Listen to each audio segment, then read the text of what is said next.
Hello friends, I am भावना। आज करेंगे continue banking system को। लास्ट तक हम मनी कंप्लीट कर चुके हैं, तो आज हम पढ़ेंगे कि एसएलआर, सीआरआर, रेपो रेट, इस सब कुछ हम कंप्लीट करके चलेंगे। मनी एंड बैंकिंग फिर हमारा कंप्लीट ही हो जाना है। ठीक है, बढ़ते हैं।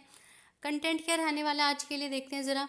मीनिंग समझेंगे, कमर्शियल बैंक्स के फंक्शंस भी समझेंगे, फिर उसी के मनी मल्टीप्लायर कैसे करते हैं कमर्शियल बैंक अपनी इकोनॉमी के अंदर।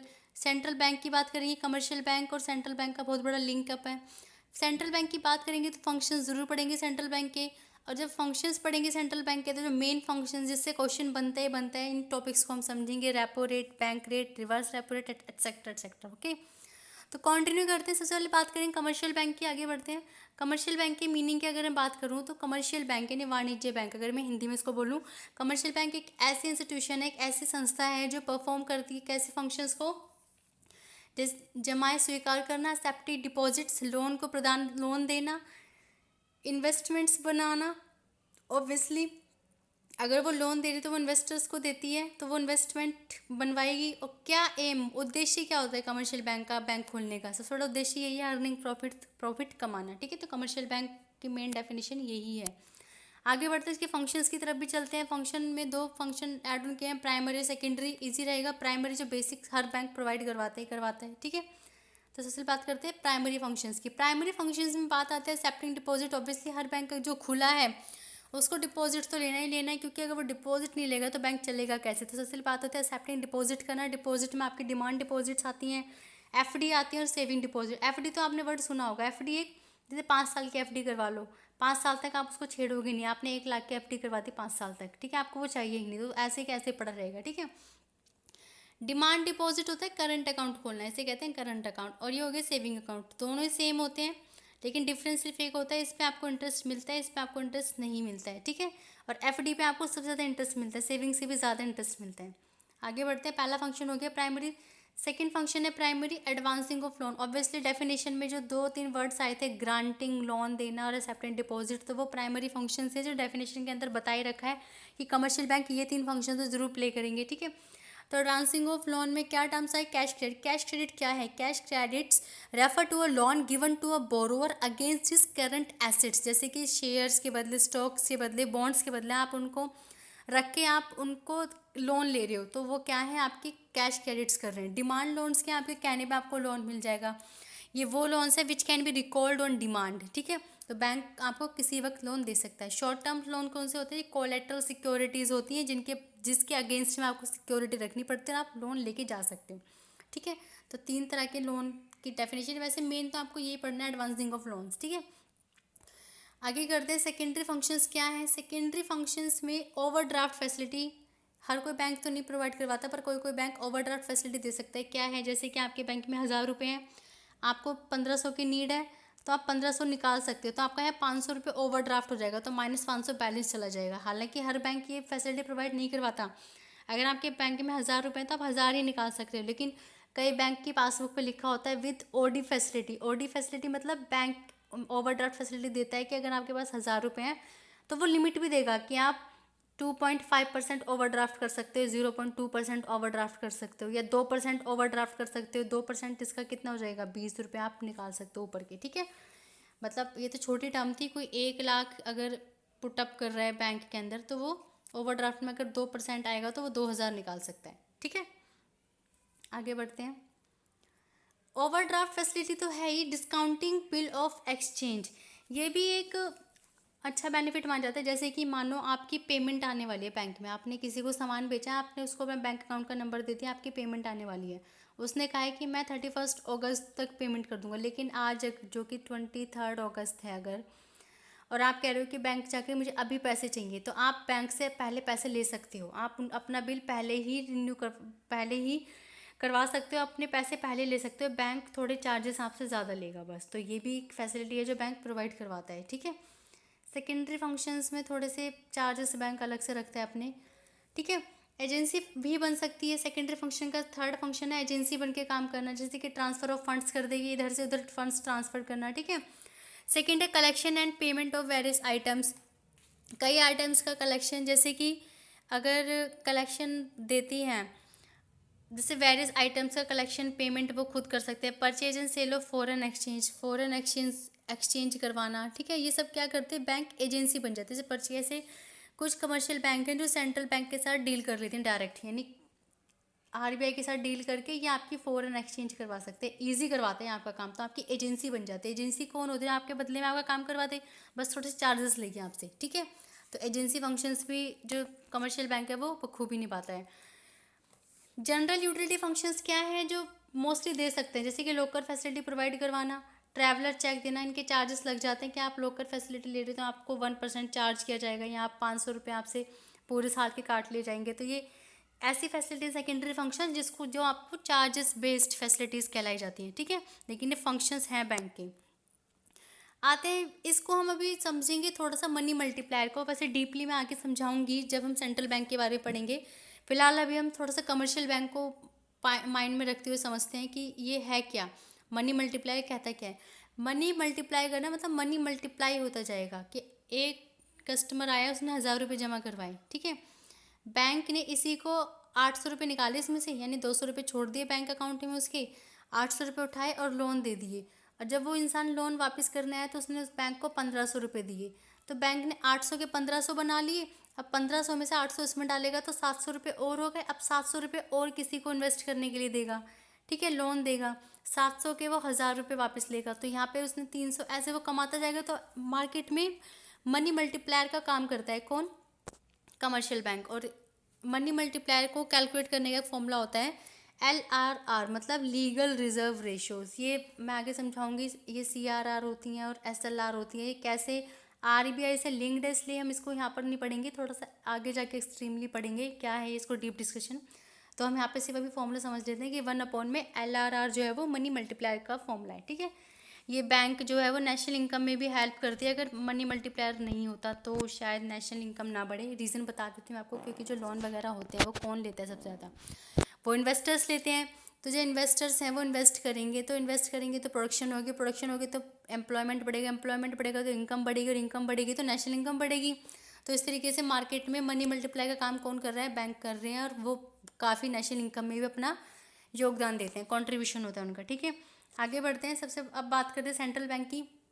कमर्शियल बैंक और सेंट्रल बैंक में ये है कि सेंट्रल बैंक जो है वो RBI है, और कमर्शियल बैंक किसके अंडर काम करते हैं। कमर्शियल बैंक कुछ हो सकता है, जैसे कि SBI है, PNB है आपका, OBC है आपका, सिंडिकेट है आपका।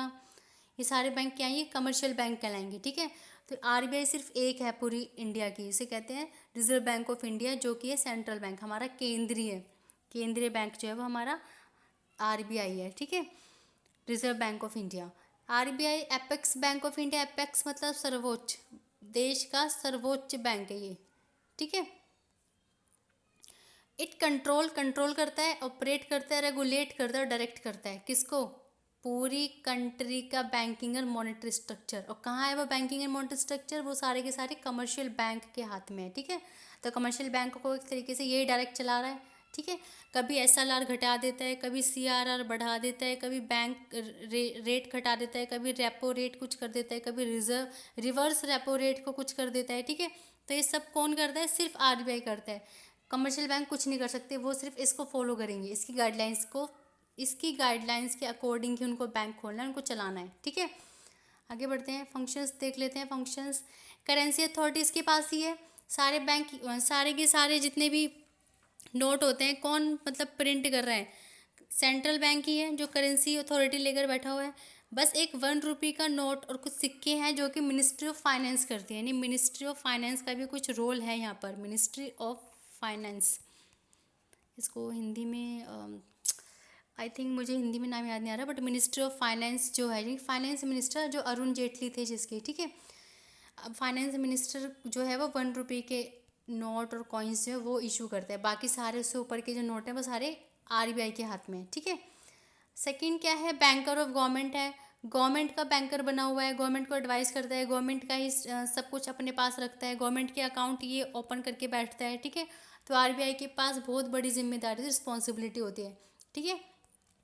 थर्ड फंक्शन पे आते हैं, बैंकर ऑफ बैंक्स बना हुआ है। ऑब्वियसली जब बैंकों के पास खजाना खाली हो जाता है, जो कि बैंक रप्ट हो जाते हैं, जिनको हम बोलते हैं कि बैंक रप्ट सी हो गया है, जैसे कि विजय माल्या लेकर चला गया, अब बैंक के अकाउंट में पैसे ही नहीं बचे, बहुत थे, ठीक है। नीरव मोदी जिसने घोटाले किए हैं, ये सब बैंक रप्ट सी आ जाती है, बैंकों के अकाउंट में पैसे नहीं रहते तो वो किसका दरवाज़ा खटखटाएंगे, वो आरबीआई के पास जाएंगे, ठीक है। आरबीआई उनको लोन देगा।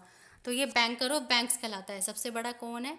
आरबीआई, ठीक है। यानी हम जनता जो है वो डायरेक्ट लोन आरबीआई से नहीं लेती, वो कमर्शियल बैंक से लेती है, ठीक है। कमर्शियल बैंक अगर बैंक रप्ट होते हैं तो वो आरबीआई के पास जाएंगे। आगे बढ़ते हैं। सबसे इम्पोर्टेंट है ये, कंट्रोल करती है मनी सप्लाई को, क्रेडिट को। पूरी इकोनॉमी के अंदर जितनी भी हम जो भी हमारी इंडिया की इकोनॉमी है, इसके अंदर हमारी मार्केट में पैसा ज़्यादा घूम रहा है या कम घूम रहा है, इसकी निगरानी कौन रखता है? आरबीआई। तो ये आरबीआई कुछ फंक्शंस प्ले करता है। Repo rate, bank rate, reverse repo rate, open market operations, LRR के दो कंडीशंस हैं, सीआरआर और एसएलआर, और एक मार्जिन रिक्वायरमेंट। सभी को डीपली समझेंगे, वन बाय वन करते हैं, आगे बढ़ते हैं। इसी का ही पार्ट है, इस फोर्थ का ये पार्ट रहेगा मेन। रेपो रेट सारे के सारे क्या कंट्रोल करना मार्केट के अंदर। तो पढ़ते हैं one by one. Repo rate क्या है? रेपो रेट देखो, जैसे कि ये आरबीआई है और ये कमर्शियल बैंक है, ठीक है। अब कमर्शियल बैंक जो है, इसके पास किसी ने 1,000 रुपये जमा करवाए, ठीक है, और ये बैंक रप्ट हो गया, ठीक है। बैंक रप्ट की तो चलो बात बाद में करेंगे। रेपो रेट है क्या? रेपो रेट एक वो रेट है जिसपे सेंट्रल बैंक जो है वो कमर्शियल बैंक को लोन प्रोवाइड करवाते हैं शॉर्ट टर्म नीड्स के लिए, कि थोड़े टाइम के लिए आपको ही लोन, जैसे कि बैंक करप्ट हो गया तो ये आरबीआई की दरवाज़ा खटखटाएगा। आरबीआई से फ्री में पैसे नहीं देगा, आरबीआई इसको पैसे देगा, कहेगा कि अच्छा तुम्हारे अकाउंट में अब 0 पैसे हैं तो तुम मुझसे ले जाओ 2,000 रुपीज़, ठीक है। लेकिन एक इंटरेस्ट रेट के साथ देगा। इंटरेस्ट रेट जैसे कि इसने 5% लगा दिया, तो जो कमर्शियल बैंक है वो उसके पास हर महीने या हर साल इंटरेस्ट रेट जमा करवाता रहेगा, जो इंटरेस्ट का अमाउंट है। तो जिस रेट पर ये इंटरेस्ट लगा रहा है कमर्शियल बैंक के ऊपर, उसको कहते हैं रेपो रेट, ठीक है। यानी कि ये पैसे दे रहा है इस वक्त, ये इस वक्त दे रहा है पैसे, ठीक है। और ले क्या रहा है? इंटरेस्ट ले रहा है। यहाँ पर इंटरेस्ट ले रहा है, ठीक है। रेपो रेट की तरह ही एक बैंक रेट भी होता है, सेम ही डेफिनेशन दोनों की, बस रेपो रेट में ये शॉर्ट टर्म की नीड को डिफर करता है कि थोड़े टाइम के लिए आपको मिलता है। बैंक रेट आपको लंबे टाइम के लिए लोन देता है, कि आपको लगता है, अगर बैंक को लगता है कि वो 1-2 साल में नहीं चुका पाएगा तो 15-20 साल के लिए बंधवा लेता है अपना लोन, कि मैं 15-20 साल तक आपका इंटरेस्ट देता रहूँगा, तो वो बैंक रेट बन जाता है। और ये रेपो रेट है, ये अगर आपको लगता है 1-2 साल के अंदर आपका बैंक फिर खड़ा हो जाएगा तो आप रेपो रेट पे ले सकते हो। अगर आपके अकाउंट में ज़ीरो नहीं है, आपको लगता है कि मेरे पास इतना पैसा है, मैं थोड़ा पैसा और ले लेता हूँ, तो उसको रेपो रेट पे लेगा वो, ठीक है। और bank rate long terms needs के लिए। आगे है बैंक रेट हमारा, कि बैंक रेट वो रेट है जिसमें सेंट्रल बैंक सेम वही काम कर रहे हैं, कि आरबीआई अमाउंट दे रहा है किसको? कमर्शियल बैंक को, इसको लेकिन लॉन्ग टर्म्स नीड्स के लिए, इसे बैंक रेट कहते हैं, ठीक है। यानी मैं यहाँ पर बैंक रेट और रेपो रेट दोनों सेम ही है एक तरीके से, बस टाइम्स कितनी देर के लिए दे रहे हैं उसको डिफरेंस है, ठीक है। रेपो रेट और बैंक रेट सेम मानो, एक तरीके से सेम ही है, खाली टाइम को नीड है। तो रेपो रेट का एक उल्टा वर्ड आया है, reverse repo rate. Reverse repo rate में क्या है? रेपो रेट के अंदर क्या हो रहा था? आरबीआई दे रहा था किसको? कमर्शियल बैंक को, और उनसे क्या ले रहा था? इंटरेस्ट ले रहा था। यहाँ पर उल्टा हो जाएगा, यहाँ पर क्या होगा? जो कमर्शियल बैंक है ये इसको देगा, ठीक है, अब की बार इसको लोन देगा और इससे इंटरेस्ट लेगा। ये काम कब करेगा आरबीआई? तुम ये सोचोगे कि आरबीआई इतना गरीब हो गया कि अभी पैसे लेगा कमर्शियल बैंक से? नहीं, आरबीआई की मजबूरी होती है पैसा लेना, क्योंकि अगर कमर्शियल बैंक के पास ज़्यादा पैसा आ गया है, सपोज़ कि कमर्शियल बैंक के पास 2,000 करोड़ रुपए आ गए हैं, ठीक है, हम मान लेते हैं, और ये लोन पे लोन दिए जा रही है, ऑब्वियसली इसको इंटरेस्ट रेट सस्ता करना पड़ रहा है, कि लो 2% पे लोन ले जाओ, 1% पे लोन ले जाओ, ये तो अपना फ़ायदा देखेगी, इसको क्या मतलब इकोनॉमी चल रही नहीं चल रही है। अब उस तरीके से क्या होगा? सब लोन लेने आ जाएंगे अगर लोन सस्ता हो गया, ठीक है। मार्केट के अंदर पैसा इतना घूमेगा कि मार्केट में पैसे की वैल्यू नहीं रहेगी, तो इस वक्त आरबीआई बीच में आएगा। आरबीआई कहेगा कि तुम मुझे लोन दो, तुम मुझे लोन दो और मैं तुम्हें इंटरेस्ट ज़्यादा दूंगा। तो सीबीआई का लालच आएगा नहीं, सीबीआई मतलब कमर्शियल बैंक जो है वो लालच में आएगी, वो कहेगी मैं लोगों को क्यों दूँ, मैं इसको दे देता हूँ, ठीक है। वो अपना सारा का सारा जो लोन है वो इसको देगा, पैसे मतलब ज़्यादा से ज़्यादा, ताकि कमर्शियल बैंक लोगों को ना बांट पाए, यानी मार्केट में इन्फ्लेशन ना आ जाए। इन्फ्लेशन डिफ्लेशन जैसी सिचुएशंस हैं, इन्फ्लेशन में क्या है, ज़्यादा ऊपर पीक पे पहुंच जाती है डिमांड, मनी की वैल्यू नहीं रहती। तो ऐसा ना हो इसलिए आरबीआई पैसे लेना शुरू कर देता है, लोन लेता है सीबीआई से, ठीक है। यानी कि यहाँ पर रेपो रेट कब यूज़ किया जाएगा? जब इसको लगेगा कि कमर्शियल बैंक के पास इतना पैसा है ही नहीं और आरबीआई के पास पैसा है। कमर्शियल बैंक के पास ही पैसा नहीं है और ना ही इकोनॉमी के अंदर पैसा है, मार्केट के अंदर पैसा नहीं है। तो ये क्या करेगी कि उसको पैसे देगी, सस्ती ब्याज से पैसे देगी कि तुम मुझसे पैसे ले लो और तुम लोगों को दो, ठीक है, तुम लोगों को दो कि इन लोन लेके जाए, मार्केट में पैसा घूमे। रेपो रेट तब काम करता है और रिवर्स रेपो रेट कब करेगा, जब मार्केट में ज़्यादा ही पैसा घूम गया है तो अभी लेना शुरू कर देगी, क्योंकि अब जनता को चाहिए नहीं, अब जनता को देना खतरा होगा, क्योंकि मार्केट में क्या आ जाएगा, इन्फ्लेशन आ जाएगा, ठीक है। तो यहाँ पर रिवर्स रेपो रेट काम करेगा। ओके, आगे बढ़ते हैं, ओपन मार्केट्स के ऑपरेशंस पढ़ते हैं। ओपन मार्केट ऑपरेशंस भी करती है, वो क्यों करती है आरबीआई, ये सेम रीज़न यही है कि अगर ये कमर्शियल बैंक को अपनी सिक्योरिटी बेच देती है, अगर ये बेचेगी कमर्शियल बैंक को, तो कमर्शियल बैंक किसको पैसे देंगी, कमर्शियल बैंक इसको पैसे देगी। और पैसे कब देगी, कमर्शियल बैंक से पैसे कब लेगी, जब इसको लगेगा आरबीआई को कि मार्केट में इसका पैसा ज़्यादा घूम रहा है, तो बैंक के पास पैसा कम कर देगी जिससे लोन ना दे पाए, ठीक है। और कमर्शियल बैंक से खरीदेगी भी, खरीद कब सकती है, गवर्नमेंट सिक्योरिटी बॉन्ड्स खरीदेगी कब, कमर्शियल बैंक से, मतलब कमर्शियल बैंक भी अपने पास गवर्नमेंट की सिक्योरिटीज़ के बॉन्ड रखते हैं, ठीक है। तो ये दे भी सकते हैं, इनको बेच सकते हैं। क्यों, कब बेचेंगे, जब मार्केट में पैसा रहेगा ही नहीं, जब आरबीआई को लगेगा कि अब हमें खरीद लेना चाहिए, इनको पैसे दे देने चाहिए जिससे लोन दे और मार्केट में पैसा घूमे। तो ओपन मार्केट्स ऑपरेशंस भी किए जाते हैं, खुले बाजार की प्रतिक्रियाएं बोलते हैं इसको हिंदी में, ठीक है। तो खरीदना और बेचना चलता है, खरीदना का है, बेचना का भी मैंने आपको समझा दिया है, ठीक है। अगले पे आते हैं, लीगल रिजर्व रेशियो समझते हैं, सीआरआर और एसएलआर। सीआरआर क्या है, देखो जैसे कि 1000 रुपये हैं, 1000 करोड़ मान लेते हैं कि कमर्शियल बैंक के पास 1000 करोड़ रुपए का डिपॉजिट रखा हुआ है। तो अब ये 1000 करोड़ ये पूरा का पूरा लोन में नहीं दे सकती, ये क्या करेगी, आरबीआई बोलेगी कि कहीं तुम बैंक करप्ट हो गए और मेरे पास आए मांगने, तो मेरे पास कुछ तो होना चाहिए जो मैं तुम्हें दूँ। तो आरबीआई एक परसेंट शेयर करती है, परसेंट मतलब कहेगी कि 2% जितना भी तुम्हारा डिपॉजिट है, चाहे 1000 करोड़ हो चाहे 10,000 करोड़ हो, उसका 2% मेरे यहाँ पर जमा करवा कर जाओ, ठीक है। इन इसका 2% कितना होगा, 20 करोड़ रुपए ये आरबीआई में जमा करवाने जाएंगे। तो जो 2% निकाला है, इसका 20 करोड़ जमा करवाएंगे, तो जो 2% है ये कि 2% सीआरआर है। सीआरआर मतलब कैश रिजर्व रेशो, मतलब नगद आरक्षित रेशो को जो अनुपात, नगद आरक्षित अनुपात जो है वो ये से कहते हैं कि जो कमर्शियल बैंक होते हैं, वाणिज्य बैंक होते हैं, वो केंद्रीय बैंक में अपना कैश रख कर आते हैं उस रेशियो पर जो रेशियो आरबीआई डिसाइड करती है, ठीक है। अब एसएलआर पे आते हैं, एसएलआर में सीआरआर में जो कमर्शियल बैंक होते हैं वो आरबीआई के पास रख कर आते हैं, ठीक है। और एसएलआर में उनको अपने पास ही रखना पड़ता है सिक्योरिटी के लिए, कमर्शियल बैंक को अपने घर में ही रखना है। वो किस टर्म में रख सकती है, वो लिक्विडिटी टर्म्स में, जैसे कुछ गोल्ड बचा के रख ले, कुछ पैसों का, कुछ पैसे गवर्नमेंट सिक्योरिटी खरीद ले कमर्शियल बैंक, ठीक है। तो वो अपने पास सेफ्टी में रखेगी ताकि आगे जाकर उसको बैंक करप्ट हो तो वो इनको बेचकर पैसे इकट्ठे कर सके। तरीके समझ में आ रहे हैं, एसएलआर में वो अपने पास सिक्योरिटी रखती है, सीआरआर में वो आरबीआई के पास सिक्योरिटी जमा करवाती है। लेकिन दोनों ही केस में कितने परसेंट रखने हैं वो आरबीआई बताता है कि ये तुम्हें 2% रखना है, ये तुम्हें 2.5% रखना है, या ये तुम्हें 3% रखना है, ये तुम्हें 3.5% रखना है, ठीक है। तो रेशो डिसाइड कौन करेगा, हमेशा आरबीआई डिसाइड करेगी, ठीक है। आगे बढ़ते हैं, आगे है मार्जिन रिक्वायरमेंट्स। ये भी एक तरीका है इकोनॉमी से पैसा हटाने का या पैसा लगाने का, कि जब लगेगा आरबीआई को कि पैसा कम है या पैसा ज़्यादा, तो वो क्या करती है, डिफरेंस सेट कर देती है। कहते हैं कि तुम्हारे पास अगर 100,000 करोड़ रुपीज़ अमाउंट है तो इसका 60% ही तुम लोन पर दोगे, बाकी का 40% तुम्हें अपने पास रखना ही रखना है। तो इससे क्या होगा, कमर्शियल बैंक ज़्यादा अमाउंट दे नहीं पाएंगे लोन पर, ठीक है। तो ज़्यादा अमाउंट लोन नहीं देंगे तो मार्केट में पैसा कम घूमेगा, ठीक है। और यही काम उल्टा कब कर सकती है, जब मार्केट में पैसा है ही नहीं। अगर आरबीआई चाहे तो मार्केट में पैसा घुमवा सकते हैं, कैसे, अब क्या उल्टा कर दे, कह दे कि तुम सिर्फ 20% अपने पास रखो, 80% दे दो लोन पर। तो इससे क्या होगा, लोन ज़्यादा दिए जाएंगे, सस्ते इंटरेस्ट पे दिए जाएंगे, तो मार्केट में बहुत सारा पैसा घूमना शुरू हो जाएगा, इन्वेस्टर्स आने स्टार्ट हो जाएंगे, ठीक है। तो ये सब तरीके बताए मैंने तुम्हें कि किस तरीके से आरबीआई जो मार्केट पे कंट्रोल करके बैठती है। इसलिए हम आरबीआई को क्या बोलते हैं, controller of money supply and credit करना, ठीक है। तो होप कि आपको हर एक डेफिनेशन समझ में आई होगी। ये इनका डिफरेंस मैंने कोशिश की कि समझा सकूँ मैं आपको, ठीक है। ओके।